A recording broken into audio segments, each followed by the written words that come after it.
Since no boxing events are taking place these days, or even sports in general, let's take a look at another blast from the not too distant past, Manny Pacquiao vs Antonio Margarito, which was covered by HBO, the best boxing network of all time, which means I can show more footage of the fight without having to worry about copyright.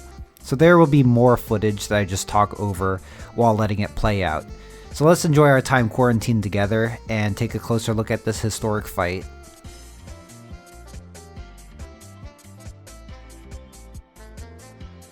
So the first thing we notice as the fight starts is that Manny Pacquiao moves to his left, or to the inside angle against Margarito. This is seen as a more unconventional tactic in the Southpaw versus Orthodox matchup, because Pacquiao, the Southpaw, is moving towards the power hand of the Orthodox Margarito. This also means Pacquiao is putting himself directly in the center of Margarito's line of attack. So why would Pacquiao do this?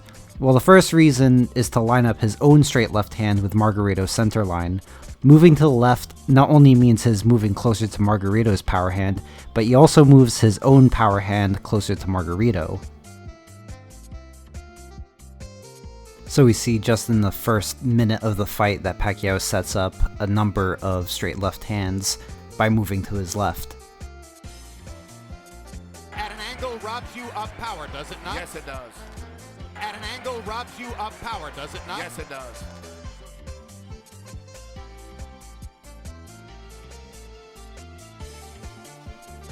Pacquiao doesn't just shoot the straight left hand, he also uses it to counter the orthodox jab. By splitting the orthodox jab, he slips the jab to the outside and simultaneously shoots the straight left hand, since the act of slipping your head to the outside is similar to the start of throwing the straight left hand.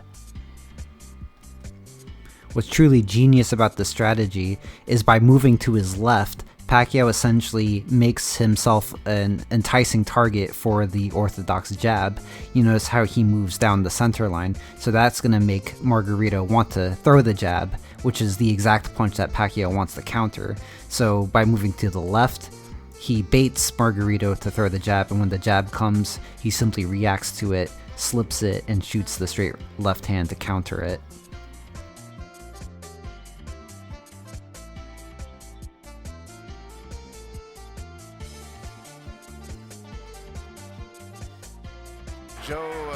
Joe Calzaghe seemingly was doing that with Roy Jones in the later rounds too. So if moving to the inside angle is the unconventional direction to move in the Southpaw versus Orthodox matchup, then moving to the outside angle or to the outside of your opponent's lead foot would be the conventional direction to move. And it's not that Pacquiao doesn't understand this, he actually is one of the best at getting the outside angle, but he actually does this very smartly by first moving to the inside to trick his opponent to think he's moving to that direction, and then he steps over to the outside as soon as his opponent steps to the inside. And if you have trouble seeing this, just take a look at this screen here, how Pacquiao, it's hard to see his foot, but his foot is actually on the outside of Margarito's lead foot, essentially giving him the outside angle right after stepping to the inside.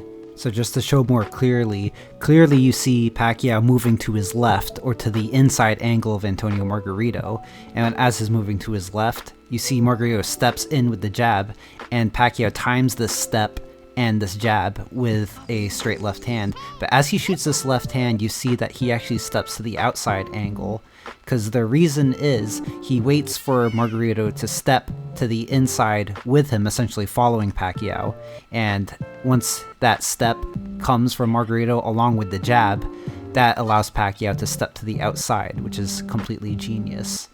And then you see more clearly he shoots more left hands as he steps further to the outside, getting the clear outside dominant angle on Margarito.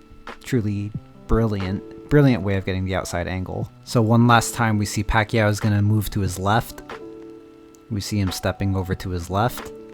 Then we're going to see Margarito follows him in that direction with a step. So we see the step from Margarito in that direction, and Pacquiao times this step by taking the outside angle and slipping the jab at the same time, so he can line up these counter left hands to take the outside angle.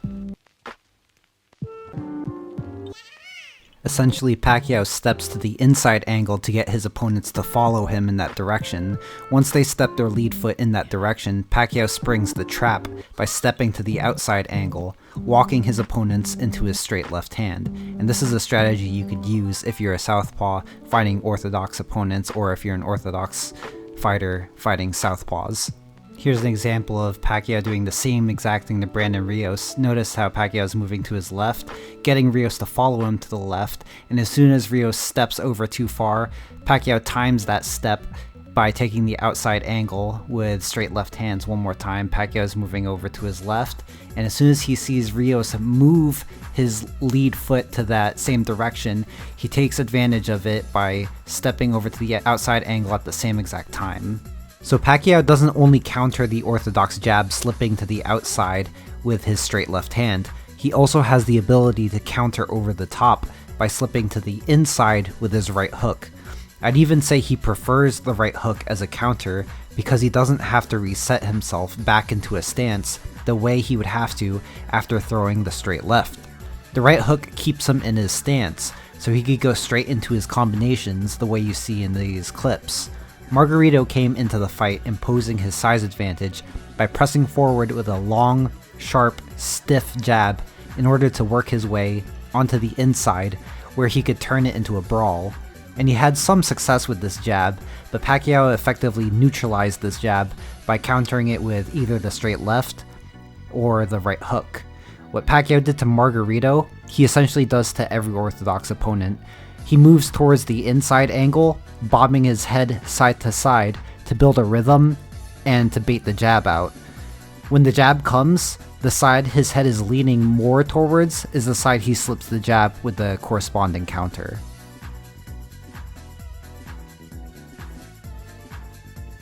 And as I was saying, even though Margarito couldn't keep up with Manny Pacquiao in the boxing department, he did use his one advantage, which was his size, to some smart effect.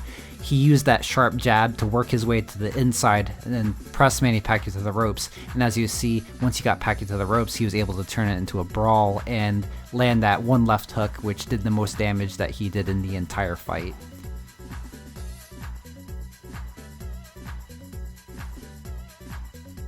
So we can't really talk about a prime Manny Pacquiao without talking about his combination punching.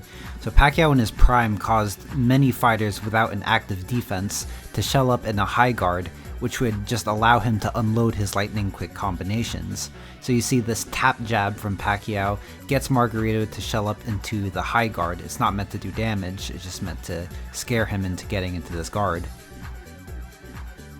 With Margarito in the high guard, Pacquiao doesn't have to worry about a powerful punch coming back at him, since you can't generate power with your hands up in the high guard position. So now Margarito is pretty much like a punching bag that Pacquiao could just pick his shots on.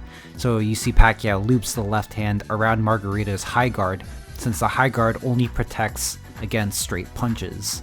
And the looping shot gets Margarito to change his guard ever so slightly so that Pacquiao could shoot the combination between his guard. And so once again we're going to see tap jab, then looping shot, and then he shoots the combination and the new opening once Margarito changes his guard from the looping shot. Out. Here you see Manny Pacquiao do what he does better than any boxer in the game. Let a guy miss, catch him with a punch, let him miss, hit him with a punch again.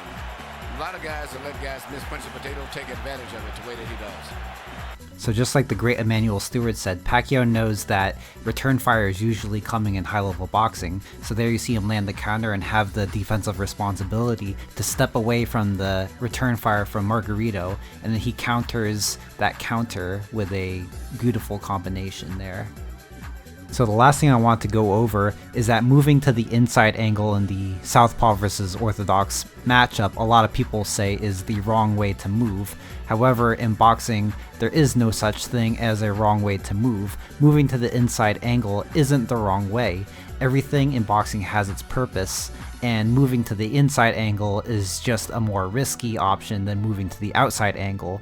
That's because you expose yourself to the power hand of your opponent. However, if you manage to slip that power hand to the outside, your opponent will be left wide open, as you see Antonio Margarito is here. So it's really just a high risk, high reward option So you see Pacquiao get to the outside of Margarito's right hand, which leaves him wide open. So Pacquiao locates Margarito's head with his right hand and temporarily blinds him for the killing blow. And that sets up this left uppercut on Margarito, who is still out of position from the straight right hand he threw, and this punch is the punch that broke his orbital bone, causing the beginning of the end of his career. And that's it for this one. Manny Pacquiao won just about every round and beat up a guy who outweighed him by 17 pounds and is 5 inches taller. I like to showcase these fights that really demonstrate skills triumphs over physical attributes in boxing, and this fight was a good example of that. I hope you all enjoyed this blast from the not too distant past, and who knows, with all these boomers and government canceling sports, I might have to do this again. Anyways, thank you all for watching. If you like this video, please leave a like and subscribe to the channel for more. I'll see you guys all in the next one. Thank you all for watching. Fuck it, it's all in due time. I turn the blood to a road with dreams of being a beagle. Don't want to, I need to. You gotta learn to keep it so equal. When you come up in a place where everyone got a piece but ain't peaceful, this is just part one. Wait till the sequel.